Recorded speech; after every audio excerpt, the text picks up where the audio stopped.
నమస్కారం, న్యూస్ విజన్కు స్వాగతం. ముందుగా వార్తల్లోని ముఖ్యాంశాలు.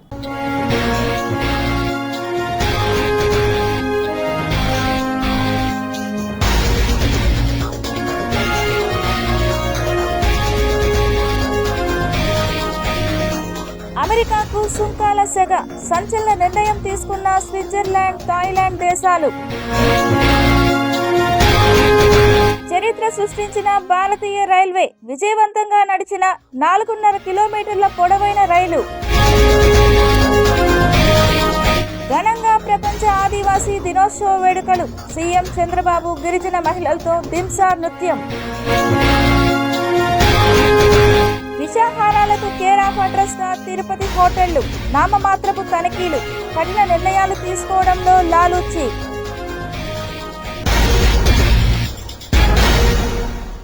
ప్రపంచ ఆదివాసీ దినోత్సవం నేపథ్యంలో సీఎం చంద్రబాబు పాడేరులో పర్యటించి ఆదివాసీలతో కలిసి దింసా నృత్యం చేశారు. అలాగే పలు సంక్షేమ అభివృద్ధి కార్యక్రమాల్లో పాల్గొన్నారు. ఆంధ్రప్రదేశ్ రాష్ట్ర ముఖ్యమంత్రి నారా చంద్రబాబు నాయుడు వంజంగి సావడి దగ్గర ఆదివాసీ దినోత్సవ కార్యక్రమంలో పాల్గొన్నారు. అనంతరం స్థానికుల గృహాల సందర్శన, కాఫీ రైతులతో ముఖాముఖి మాట్లాడారు. ఆ తర్వాత లగిసపల్లికి చేరుకున్నారు. కస్తూర్బా గాంధీ విద్యాలయం ఎదురుగా పలు పథకాలకు ప్రారంభోత్సవం, శంకుస్థాపనలతో పాటు ఒప్పందాలపై సంతకాలు చేసిన తర్వాత బహిరంగ సభలో సీఎం చంద్రబాబు ప్రసంగించారు. అలాగే సీఎం చంద్రబాబు గిరిజన మహిళలతో దింసా నృత్యం చేయడంతో పాటు మట్టి గోడలతో నిర్మించిన హోమ్ స్టేను సందర్శించారు. మొట్టమొదటిసారిగా గిరిజన ప్రాంతంలో టీచర్ ఉద్యోగాల్ని గిరిజనులకు రిజర్వ్ చేసిన వ్యక్తి ఎన్టీ రామారావు గారు. 100% గిరిజన పిల్లలకే ఇక్కడ ఉద్యోగాలు ఇవ్వాలని రాజ్యాంగంలో ఉండే 5th షెడ్యూల్ 5.1 ఆధారంగా ఇస్తూ అందులో 33% ఆడబిడ్డలకు కూడా రిజర్వేషన్లు కల్పించాను. ఈ జీవో నేను ఇచ్చింది 10/1/2000 సంవత్సరంలో సమైక్య ఆంధ్రప్రదేశ్లో ఇచ్చిన జీవో ఇది. నేను మీ మనిషిని, మీకంటే నాకు ఎక్కువగా శ్రద్ధ ఉంది. తప్పకుండా ఏ విధంగానైనా సరే మళ్ళీ న్యాయం చేయాల్సిన బాధ్యత, దీన్ని సరిచేయవలసిన బాధ్యత నా పైన ఉంది. ఆ బాధ్యత తీసుకుంటానని మరొక్కసారి మీ అందరికీ హామీ ఇస్తున్నా. అత్యున్నతమైన న్యాయస్థానం సుప్రీంకోర్టు ఒక నిర్ణయం చేశారు. అయితే మన వాళ్ళు కొంతమంది మొన్నే నేను అడిగితే ఇలాంటి సందర్భాల్లో ఎక్కడ ఏం జరిగాయని ఆలోచిస్తే 2-3 సందర్భాలు జరిగాయి. తిరుమల శ్రీవారిని పలువురు ప్రముఖులు దర్శించుకుని మొక్కులు చెల్లించుకున్నారు.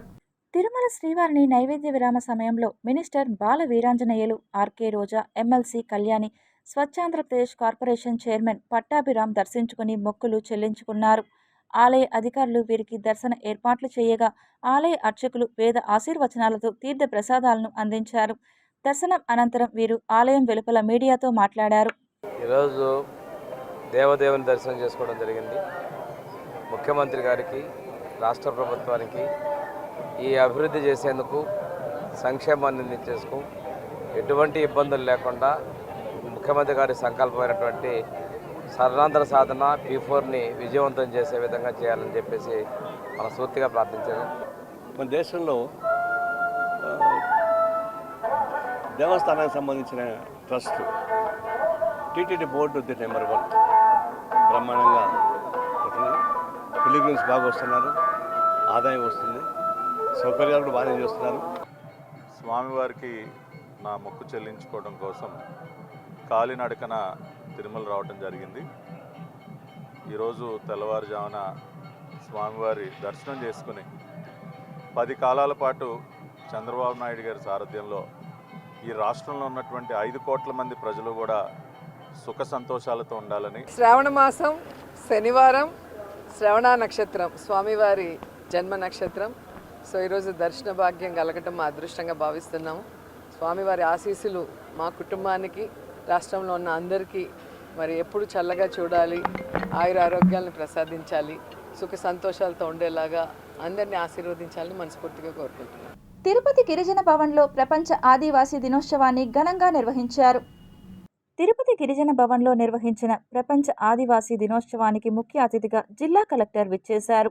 వీరితో పాటు జనసేన నేత పసుపులేటి హరిప్రసాద్, యాదవ కార్పొరేషన్ చైర్మన్ నరసింహ యాదవ్, ఆదివాసీ సంక్షేమ సంఘ నాయకులు ఈ కార్యక్రమంలో పాల్గొన్నారు.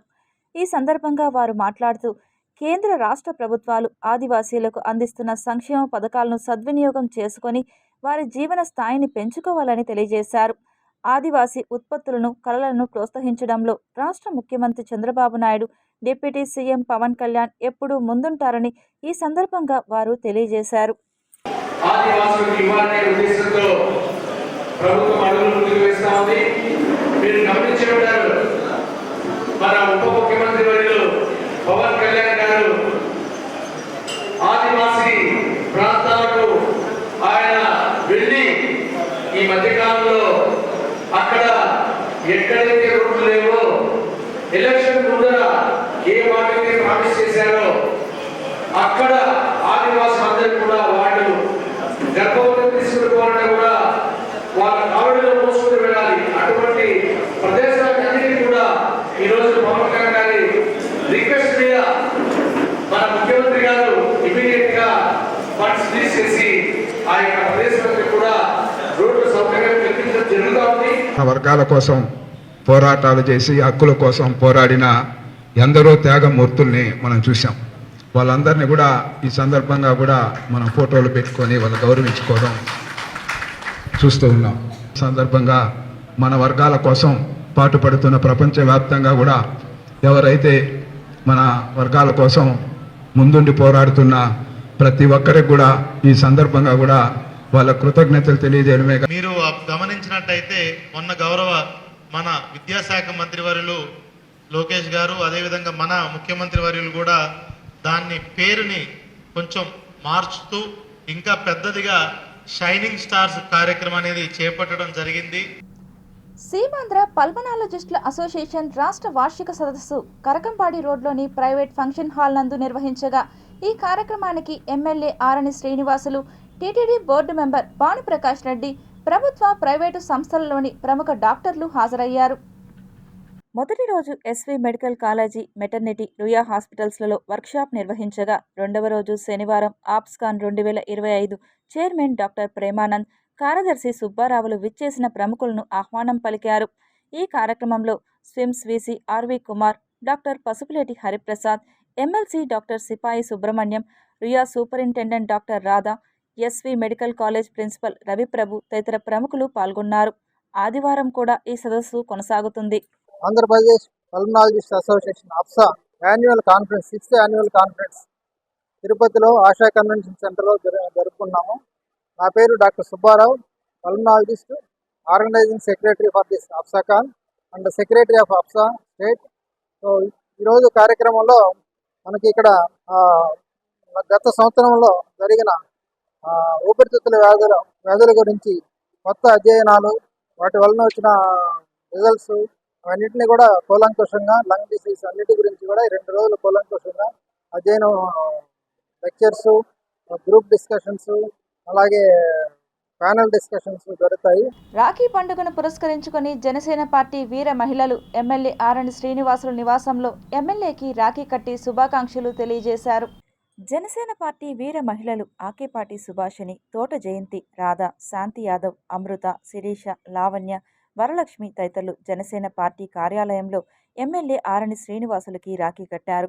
అనంతరం ఎమ్మెల్యే మాట్లాడుతూ రాష్ట్ర ఉప సీఎం పవన్ కళ్యాణ్ జనసేన పార్టీలో పనిచేసే మహిళలకు పెద్దపీట వేసి గౌరవిస్తారని కొనియాడారు. రాష్ట్ర సీఎం చంద్రబాబు, ఉప సీఎం పవన్ కళ్యాణ్ల పాలనలో మహిళలందరూ సంతోషంగా ఉంటారని, వారి రక్షణే ప్రభుత్వ లక్ష్యమని ఎమ్మెల్యే ఆరణి శ్రీనివాసులు మహిళలకు హామీ ఇచ్చారు.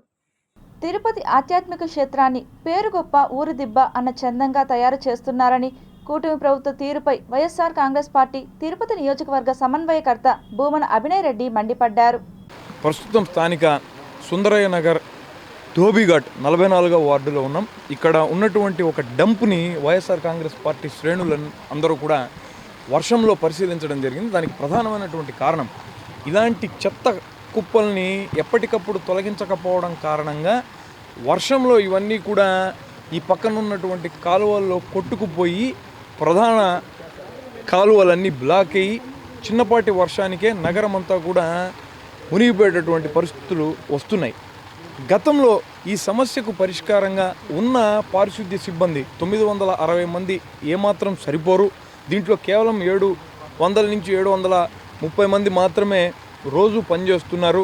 ఈ సంఖ్య పారిశుద్ధ్యాన్ని నిర్వహించడానికి సరిపోదన్న ఉద్దేశంతో వైఎస్ఆర్ కాంగ్రెస్ పార్టీ ప్రభుత్వం టీటీడీ సహకారాన్ని తీసుకొని మరొక 2000 మందిని అదనంగా పారిశుద్ధ్యాన్ని మెరుగుపరిచేందుకు తిరుపతిలో వినియోగించాలని అనుకుంటే ఇప్పుడు ఎవరైతే కూటమి ప్రభుత్వంలో భాగంగా ఉన్నటువంటి నాయకులు మొత్తం తిరుపతి క్షేత్రాన్నంతా కూడా పరిరక్షించేటటువంటి వాళ్ళ మేము లేకపోతే హైందవ ధర్మమే లేదని చెప్పేటటువంటి నేతలు కోర్టుకు పోయి ఆపేశారు. ఆధ్యాత్మిక క్షేత్రమైన తిరుపతిలో అడుగడుగునా భక్తిభావం పెంపొందించాలన్న సంకల్పంతో స్థానిక భజన మండలి కళాకారులు ప్రతి శనివారం మేళతాళాలు మంగళ వాయిద్యాల నడుమ తిరువీధులలో నగర సంకీర్తనలు చేస్తూ ఆధ్యాత్మిక శోభను తీసుకువస్తున్నారు. అన్ని కీర్తనలో కన్నా హరినామ కీర్తన చాలా గొప్ప విశేషమని కలిగించి తిరుపతిలో భక్త బృందాలంతా కూడా గత 2 సంవత్సరాలుగా నగర సంకీర్తన కార్యక్రమం ప్రతి శనివారం నాడు నిర్వహించడం జరుగుతోంది. ఈ తిరుపతిలోని భక్త మహాశయులందరూ కూడా ప్రతి ఒక్కరూ కూడా ఉదయాన్నే ప్రతి శనివారం జరిగేటువంటి ఈ నగర సంకీర్తనలో పాల్గొని ముక్తి మార్గాన్ని పొందవలసిందిగా. వెంకటేశాయ ఈరోజు రాఖీ పౌర్ణమి మరియు శ్రీ హయగ్రీవ స్వామి జయంతి అన్నమాట.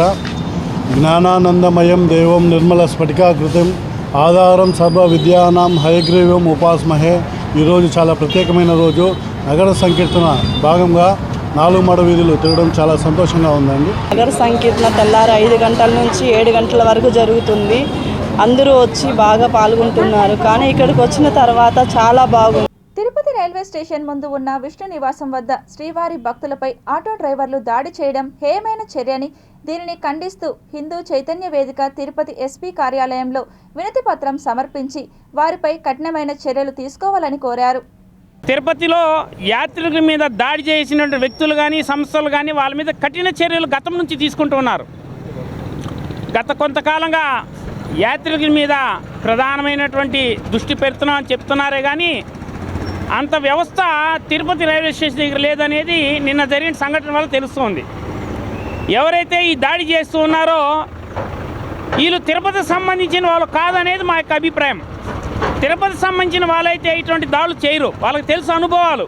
యాత్రికుల జోలికి వచ్చి ఏం జరిగింది అనేది ఈ తిరుపతిలో ఉన్న వాళ్ళకి తెలుసు. కాబట్టి ఎవరైతే దాడులు చేస్తున్నారో ఇటువంటి వాళ్ళు తక్షణమే గుర్తించి వాళ్ళని అరెస్ట్ చేసి కఠినమైన చర్యలు తీసుకోవాలని హిందూ చైతన్య వేదిక తెలియజేస్తుంది. వ్యక్తుల మీద రైల్వే స్టేషన్లో నిన్న జరిగిన దాడి చాలా అమానుషం. తిరుమల తిరుపతి దేవస్థానం మీద దాడి జరిగినట్టే మనం పరిగణించాలి. స్వామివారి భక్తులు ఎంతో నమ్మకంతో తిరుమల తిరుపతి దేవస్థానం మీద వారు కల్పిస్తున్న సదుపాయాల మీద ఎంతో నమ్మకంతో తిరుపతికి వస్తారు. అదేవిధంగా ఇక్కడ వివిధ వృత్తులు వాళ్ళు ఆటో సోదరులు కానీ అందరూ భక్తుల మీద ఆధారపడి బతుకుతున్నారు. అటువంటి భక్తుల మీద దాడి చేయడం చాలా అమానుషం. హిందూ చైతన్య వేదిక తరపున దీన్ని తీవ్రంగా ఖండిస్తున్నాము. కేంద్ర రాష్ట్ర ప్రభుత్వాలు ప్రజాస్వామ్యబద్ధంగా వ్యవహరించాల్సింది పోయి ప్రజా వ్యతిరేక విధానాలను అవలంబిస్తూ పాలన సాగిస్తున్నాయని సిపిఐ జాతీయ కార్యదర్శి కె నారాయణ అన్నారు. బీసీ కార్డు బీసీలకి 42% రిజర్వేషన్ కావాలని చెప్పేసి అందరం మొత్తం కాంగ్రెస్ పార్టీ అయితే తెలంగాణలో తీర్మానం చేశారు. అది తీసుకెళ్ళి ఢిల్లీలో తీసుకెళ్లారు. అయితే 9 షెడ్యూల్ చేర్చలేవాడు ఉద్దేశపూర్వకంగా. ఒకవైపున బీజేపీ బీసీ కార్డును తీసుకొచ్చి పెట్టింది. ఇప్పుడు కులగణనలో కులాలు పెట్టడం లేదు. అంటే జనసేకరణ జనాభా లెక్కలలో నిజంగా బీసీల సంఖ్య కానీ తేలిపోతే భారతదేశంలో మొనోపొలి రాజకీయ వ్యవస్థ బద్దలైపోతుంది. అందులో రాహుల్ గాంధీ ఆహుతవుతాడు, నేను ఆహుతవుతాను. మేము బీసీలో కాదు కాబట్టి అయినా మేము సపోర్ట్ చేస్తున్నాం. ఎన్నాళ్ళు ఈ మొనోపొలి విధాన రాజకీయాలు ఉండాలా? ఎందుకు రాకూడదు? భారతదేశంలో అనేక వెనకబడిన కులాలకి స్వేచ్ఛ ఎప్పుడు వస్తుంది, అధికారం ఎప్పుడు వస్తుంది, రాజకీయాలు ఎప్పుడు వస్తాయి? బీసీ వాడు అంటే తన వరకైనా తను మోసం చేసేవాడు. ఎవరైనా తండ్రిని మోసం చేసేవాడు ఉంటే, తల్లిని మోసం చేసేవాడు ఉంటే అది మోడీ. ఇప్పుడు భార్యని కూడా మోసం చేశాడు పాపం. సాంప్రదాయం ప్రకారం బొట్టు కట్టిన మహాతల్లిని కూడా పుట్టుపత్తి పడేసాడు. అందులో ఆయన బీసీలో పుట్టినా బీసీ వాళ్ళకి నామం పెడుతున్నాడు. కానీ ఆయన బీసీ ద్రోహి తప్ప ఇంకోటి కాదు. అందుకని దేశ మొత్తం పైన ఆందోళన చేయాలని ట్రై చేస్తున్నాం.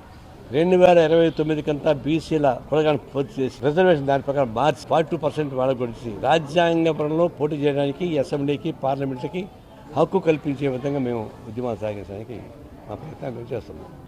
ప్రజల యొక్క హక్కులను కాలరాసే విధంగా ఆంధ్రప్రదేశ్ రాష్ట్రంలో కూటమి ప్రభుత్వం వ్యవహరిస్తుందని వామపక్ష పార్టీ నాయకులు అన్నారు. తిరుపతి బైరాగిపట్టణంలోని సిపిఐ కార్యాలయంలో పెంచిన విద్యుత్ ధరలను నిరసిస్తూ స్మార్ట్ మీటర్లకు వ్యతిరేకంగా కరపత్రాన్ని ఆవిష్కరించారు. ఆగస్టు 11న ఏపీ ఎస్పీడీసీఎల్ ఏఈ కార్యాలయం ఎదుట ధర్నా నిర్వహించడం జరుగుతుందని, ప్రజలు ప్రతి ఒక్కరూ భాగస్వామ్యం కావాలని పిలుపునిచ్చారు. ఈ సందర్భంగా వారు మీడియాతో మాట్లాడుతూ ప్రజలపై భారం మోపే స్మార్ట్ మీటర్లు ప్రతి ఒక్కరూ వ్యతిరేకించాలని కోరారు. రాష్ట్రంలో ఎన్నికలకు ముందు ఇచ్చిన హామీలను నెరవేర్చాలని, ఆ దిశగా నారా చంద్రబాబు నాయుడు, ఉప ముఖ్యమంత్రి పవన్ కళ్యాణ్, మంత్రి నారా లోకేష్ కృషి చేయాలని అన్నారు. యువగలం పాదయాత్రలో నారా లోకేష్ స్మార్ట్ మీటర్లను బద్దలు కొట్టండి అని చెప్పి నేడు అధికారంలోకి రాగానే స్మార్ట్ మీటర్లు ఏ విధంగా ఏర్పాటు చేస్తారు అని రాష్ట్ర ప్రభుత్వ తీరుపై మండిపడ్డారు. స్మార్ట్ మీటర్లు ఎక్కడ పెడితే అక్కడ పోల్లు కట్టేసి మీటర్లు బద్దలు పగలు కొట్టండి అని చెప్పేసి సోషల్ మీడియాలో స్వచ్ఛంగా ఆయన చెప్పడం జరిగింది. అదేవిధంగా గత ప్రభుత్వంలో 1400 కోట్ల రూపాయలు ఆదాని కంపెనీకి సంబంధించినటువంటి కంపెనీ ద్వారాగా జగన్మోహన్ రెడ్డి ముఖ్యమంత్రికి చేరిందని చెప్పారు. మరి ఆనాడు ఆ మాట చెప్పినటువంటి కూటమి ప్రభుత్వ నాయకులు ఈరోజు దొంగదారిలో వచ్చి ప్రతిరోజు ఇంటికి వచ్చేసి ఎవరు లేని టైంలో స్మార్ట్ మీటర్లు బిగించేసిపోతూ ఉన్నారు. దాన్ని సిపిఐ, సిపిఎం, వామపక్ష పార్టీలు తీవ్రంగా ఖండిస్తూ ఉన్నాయి. ఈ స్మార్ట్ మీటర్లు రద్దు చేయాలి. ఇవాళ ప్రభుత్వానికి వచ్చిన వెంటనే అదే అదాని కంపెనీతో బేరసారాలు కుదుర్చుకొని ఇవాళ స్మార్ట్ మీటర్లు పెట్టడానికి ఒక ప్రయత్నం చేస్తూ ప్రజల్ని ఒక తెలియని విధంగా దోపిడీ చేసే పద్ధతుల్లో కూటమి ప్రభుత్వం ఉన్నది. దీన్ని ప్రజానికం కూడా చాలా విధంగా గుర్తించారు, చూస్తున్నారు. కాబట్టి మీరు చేసే ద్వంద్వకి విధానాల్ని మానుకొని ప్రజలకు ఏదైతే హామీలు ఇచ్చారో దాన్ని నిలబెట్టుకోవాలా. తిరుపతి శ్రీ తాతయ్యకుంట గంగమ్మ దేవస్థానంలో శ్రవణ నక్షత్ర పౌర్ణమి సందర్భంగా నిర్వహించిన మహాచండీ యాగంలో భక్తులు విశేష సంఖ్యలో పాల్గొన్నారు. ఈరోజు పౌర్ణమి, శ్రావణ మాసం వచ్చే పౌర్ణమి కాబట్టి చండీ హోమం గంగమ్మ గుడిలో జరుగుతుంది. ఈ హోమం అనేది ప్రతి నెల పౌర్ణమి రోజు చేస్తున్నారు. ఈ పౌర్ణమి వచ్చి శ్రావణ మాసం వచ్చే పౌర్ణమి చాలా విశేషమైనది. అందువల్ల భక్తులందరూ పౌర్ణమిని పాల్గొంటూ పౌర్ణమి చండీ హోమాన్ని జరుపుకుంటున్నారు. ఇదే విధంగా ప్రతి పౌర్ణమి రోజు చండీ హోమం జరుగుతుంది. భక్తులందరూ పౌర్ణమి రోజు చండీ హోమాన్ని పాల్గొనాలనేసి కోరుకుంటారు. తిరుమల వెళ్లాలంటే ముందు తిరుపతిలో దిగాల్సిందే. అక్కడ కాస్త సేద తీరి భోజనం చేసి తిరుమల బయలుదేరుతారు. కొందరైతే ఇక్కడే విడిదిని ఏర్పాటు చేసుకుని తిరుమల వెళ్లి వస్తుంటారు. అయితే తిరుపతిలోని హోటల్స్, రెస్టారెంట్స్, టిఫిన్ సెంటర్ల పరిస్థితి ఎప్పుడైనా గమనించారా? వాటిలో దుర్గంధం మేటలు వేసింది, కల్తీ పొరలు కట్టింది. దీంతో ఫుడ్ సేఫ్టీ, లీగల్ మెట్రాలజీ అధికారులు సంయుక్త దాడులు జరిపారు. ఈ తనిఖీల్లో షాకింగ్ విషయాలు బయటకు వచ్చాయి. టెంపుల్ సిటీ తిరుపతి పవిత్రత దెబ్బతింటోంది. ఎంతో భక్తి శ్రద్ధలతో భక్తులు తమ మొక్కులు సమర్పించుకునేందుకు తిరుమల వెళ్తుంటే వారికి తిరుపతిలోనే విషాహారాన్ని తినిపించేస్తున్నారు కొందరు. వెంకన్న సన్నిధి అంటే ఎంత పవిత్రంగా ఉండాలి? తిరుపతి తిరుమలను ఎవరూ వేర్వేరుగా చూడరు. తిరుపతి చేరుకున్నామంటేనే ఆధ్యాత్మికత బయటకు వస్తుంటుంది. నిత్యం వేలాది మంది భక్తులతో కిటకిటలాడే ప్రాంతం తిరుపతి. శ్రీవారి దర్శనం చేసుకునేందుకు వచ్చే భక్తులతో రద్దీగా ఉండే టెంపుల్ సిటీలో కల్తీ ఆహారం ఇప్పుడు పెద్ద సమస్యగా మారిపోయింది. భక్తులకు రమ్యంగా స్వాగతం పలుకుతున్న ఈ హోటల్స్, రెస్టారెంట్స్ మాత్రం కంటిలో నలుసులా, కాలికి ముళ్ళులా తయారయ్యాయి. 2 రోజులుగా ఫుడ్ సేఫ్టీ, లీగల్ మెట్రాలజీ అధికారులు 20 టీమ్స్గా ఏర్పడి తనిఖీలు చేస్తున్నారు. తొలి రోజు 30కి పైగా హోటల్స్, రెస్టారెంట్స్లో ఆహార భద్రత, తూనికలు, కొలతల శాఖ అధికారులు సోదాలు చేశారు. చాలా హోటల్స్లో కల్తీ ఆహారాన్ని గుర్తించారు. అంతేకాదు నిల్వ ఉంచిన ఆహార పదార్థాలను గుర్తించి సీజ్ చేశారు. రీనెస్ట్ హోటల్లో జరిపిన తనిఖీల్లో కుళ్ళిపోయిన బూజు పట్టిన మాంసం బయటపడింది. వెంటనే అధికారులు మాంసాన్ని సీజ్ చేసి ల్యాబ్కు పంపారు. హోటల్కు నోటీసులు జారీ చేశారు. చాలా హోటల్స్లో ముందు రోజు తయారు చేసిన బిర్యానీ, కోడిగుడ్లు, ఇతర ఆహార పదార్థాలను గుర్తించారు. అంతేకాదు కొన్ని పాన్ షాపుల్లో 3-4 రోజుల క్రితం తయారు చేసిన కిళ్ళీలను గుర్తించి సీజ్ చేశారు. ఇక రెండో రోజు బేకరీలు, స్వీట్ స్టాల్స్ తయారీ కేంద్రాల్లో తనిఖీలు నిర్వహించారు. Joint food controller Purnachandrarao, legal metrology joint controller Sudhakar ఆధ్వర్యంలో దాడులు నిర్వహించారు. తిరుపతితో పాటు పరిసర ప్రాంతాల్లో రెండో రోజు కూడా 20 టీమ్స్గా ఏర్పడి సంయుక్త దాడులు చేపట్టారు. రేణిగుంటలోని FB ఫుడ్స్ ఇండస్ట్రియల్ ఏరియాలోని క్యూటీ ఫ్రూటీ పరిశ్రమల్లో దాడులు నిర్వహించారు. తయారీ విధానాన్ని, వాడుతున్న ముడి సరుకులు, రసాయనాలు, రంగులపై ఆరా తీసిన అధికారులు ఎలాంటి లైసెన్సులు లేకుండా ఉత్పత్తులు తయారు చేస్తున్నట్లు గుర్తించారు. అసలు లైసెన్సులకే అప్లై చేయకుండా ఆహార పదార్థాల తయారీ చేస్తున్నట్లు గుర్తించారు. ప్రమాదకరమైన రంగులు వాడటంతో పాటు అపరిశుభ్ర వాతావరణంలో తయారీపై యజమానులు నిలదీశారు. క్రిమినల్ కేసులు నమోదు చేసి తయారీ కేంద్రాన్ని సీజ్ చేస్తున్నట్టు అధికారులు చెప్పారు. ఇక రేణిగుంటలోని ఇండస్ట్రియల్ ఎస్టేట్లో ఉన్న ఫ్రూట్ కేవ్స్ పరిశ్రమలో ఎలాంటి ప్రమాణాలు పాటించడం లేదని గుర్తించారు. శాంపిల్స్ సేకరించి నోటీసులు జారీ చేశారు. పరిమితికి మించి రంగులు, ప్రమాదకర రసాయనాలు వాడుతున్నారని గుర్తించారు. మరోవైపు ప్యాకింగ్లోనూ ఎన్నో అక్రమాలకు పాల్పడుతున్నట్లు తేల్చారు. ఈ బేకరీ ఏదో ఉంది, దానికి ఇన్స్పెక్ట్ చేయడం జరిగింది. చాలా ఆశ్చర్యకర విషయాలు. ఇప్పుడు మనం బయట చూస్తే డబ్బాల్లో కలర్ వేసినట్టు కనపడుతుంది, కానీ ఇండస్ట్రియల్ కలర్స్ వాడుతూ ఉన్నారు. ఇండస్ట్రియల్ కలర్స్ వాడి డేట్లు లేవు, ఏం లేదు, ఏం కలరో కూడా తెలియదు. దీని మీద ఎప్పుడు తయారు చేసింది తెలియదు. ఈ కలర్ డార్క్ కలర్స్ వేసి పిల్లలు అట్రాక్ట్ అవుతూ ఉంటారు. డార్క్ కలర్స్ వేస్తూ ఉన్నారు. నాన్ పర్మిటెడ్ కలర్స్ వాడి అన్హైజీనిక్ కండిషన్స్. యాక్చువల్గా ఏంటంటే ఈ కలర్స్ తయారు చేసిన తర్వాత అన్హైజీనిక్ ఈ కలర్స్తో తయారు చేస్తూ ఉన్నారు. ప్లస్ ఇంకోటి ఏంటంటే వైలేషను న్యూస్ పేపర్స్, దీని కింద పైన న్యూస్ పేపర్స్ వాడుతూ ఉన్నారు. న్యూస్ పేపర్స్ వాడే ఇంకు దీంట్లో ఇదైపోతూ ఉంది ఆ వేడి దాంతో. అది చాలా ప్రమాదం. ఆ ఇంక్ ఏంటంటే కెమికల్, కంప్లీట్ కెమికల్. ఈ రంగు కెమికల్, వాడే ఇంకు కెమికల్, తర్వాత వాడే ఇంగ్రీడియంట్స్ అన్నీ కూడా మైదా గీదా తీస్తే దాని మీద డేట్స్ ఏం లేవు. వీళ్ళు తయారు చేసేటానికి వాడే ముడి సరుకులు అవి కూడా యాజ్ పర్ FSSAI నామ్స్ ప్రకారం లేవు. తర్వాత వాళ్ళు తయారు చేసే విధానం కూడా అన్హైజీనిక్ కండిషన్లో తయారు చేస్తూ ఉన్నారు. వీళ్ళకి ఇంకో ముఖ్య విషయం ఏంటంటే వీళ్ళకి ఎక్కడ FSSAI లైసెన్స్ లేదు. లైసెన్స్ లేకుండా ఇంత వ్యాపారం చేస్తూ ఉన్నాడు. తర్వాత మేము వెరిఫై చేస్తే ఇన్యాక్టివ్గా ఉంది లైసెన్స్. మరి స్వీట్స్ అండ్ బేకరీస్లో కొన్ని చోట్ల షార్ట్ పేమెంట్, అంటే బేకరీస్లో స్వీట్లలో కూడా మరి షార్ట్ పేమెంట్ కూడా అబ్జర్వ్ చేస్తాం. మనకు తెలుసు కేకులకి బాక్సులు కూడా కలిపి పేమెంట్ చేస్తూ ఉంటారు. కొన్ని చోట్ల డెలిబరేట్గానే మరి ఉద్దేశపూర్వకంగానే కేకుల్లో తక్కువ పేమెంట్ మరి పెట్టి కేజీ కేక్ కింద, అర కేజీ కేక్ కింద అమ్ముతారు. వాటి మీద కూడా ఈరోజు మరి కేసులు నమోదు చేయడం జరిగింది. దేవాలయాలు లాంటి విద్యాలయాలలో ప్రజాస్వామ్యాన్ని కాపాడాలంటూ విద్యార్థి సంఘాలు డిమాండ్ చేశాయి. CPM కార్యాలయంలో విద్యార్థి సంఘాలు SFI, AISF, NSUI తదితర స్టూడెంట్స్ ఫెడరేషన్ల ఆధ్వర్యంలో విద్యా సంస్థలలో జరిగే దోపిడీపై వారు ధ్వజమెత్తారు. శ్రీ గోవిందరాజస్వామివారి ఆలయంలో శ్రావణ ఉపకర్మ కార్యక్రమాన్ని ఘనంగా నిర్వహించారు. తిరుపతిలోని శ్రీ గోవిందరాజస్వామివారి ఆలయంలో శ్రావణ పౌర్ణమి సందర్భంగా శ్రావణ ఉపకర్మ వైభవంగా నిర్వహించారు. ఇందులో భాగంగా ఉదయం 6:30 గంటలకు శ్రీ గోవిందరాజస్వామివారు శ్రీకృష్ణ స్వామివారిని కపిల్ తీర్థంలోని ఆల్వార్ తీర్థంకు ఊరేగింపుగా తీసుకువెళ్లి స్వపన తిరుమంజనం, హోమం, ఆస్థానం నిర్వహించారు. సాయంత్రం 4:30 గంటలకు శ్రీ భూ సమేత గోవిందరాజస్వామివారు RS మాడ వీధిలోని శ్రీ వైకానసాచారులు ఆలయంలో ఆస్థానం నిర్వహించి అనంతరం తిరిగి ఆలయానికి చేరుకుంటారు. ఈ కార్యక్రమంలో తిరుమల శ్రీ శ్రీ శ్రీ పెద్దజీయర్ స్వామి, శ్రీ శ్రీ శ్రీ చిన్నజీయర్ స్వామి ఆలయ deputy EO VR Shanti, AEO AV Narayana Chowdary, ఆలయ అర్చకులు, ఇతర అధికారులు పాల్గొన్నారు. Tirupati bullion gold jewellery and silver merchants association సమాచారం మేరకు తిరుపతి లోకల్ బులియన్ మార్కెట్లో బంగారం, వెండి ధరలు ఇలా ఉంటాయి. 24 క్యారెట్ల బంగారం 10 గ్రాముల ధర 1,04,370 రూపాయలు.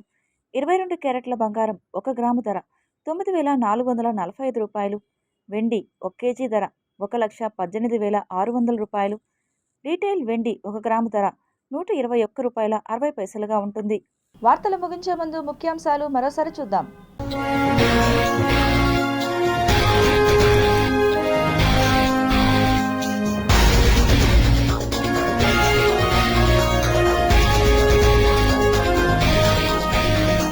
అమెరికాకు సుంకాల సెగ, సంచలన నిర్ణయం తీసుకున్న స్విట్జర్లాండ్, థాయిలాండ్ దేశాలు. చరిత్ర సృష్టించిన భారతీయ రైల్వే విజయవంతంగా నడిచిన 4.5 కిలోమీటర్ల పొడవైన రైలు. ఘనంగా ప్రపంచ ఆదివాసీ దినోత్సవ వేడుకలు. సీఎం చంద్రబాబు గిరిజన మహిళలతో దింసా నృత్యం. అత్యాహారాలకు కేర్ ఆఫ్ అడ్రస్ గా తిరుపతి హోటళ్లు. నామమాత్రపు తనిఖీలు, కఠిన నిర్ణయాలు తీసుకోవడంలో లాలూచి.